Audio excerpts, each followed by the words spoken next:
Kaya lang siguro ito mo yung mabuti para kay Mama.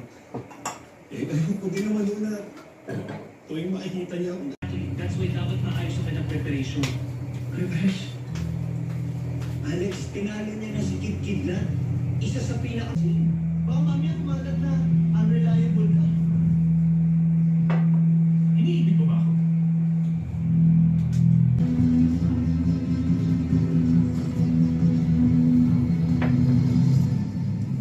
Hindi na natin napuntahan yung Bangko Mundo. Baka mamaya matuloy nang marimatay yung bahay din niya. Bakit kasi hindi kayo nakakabayad?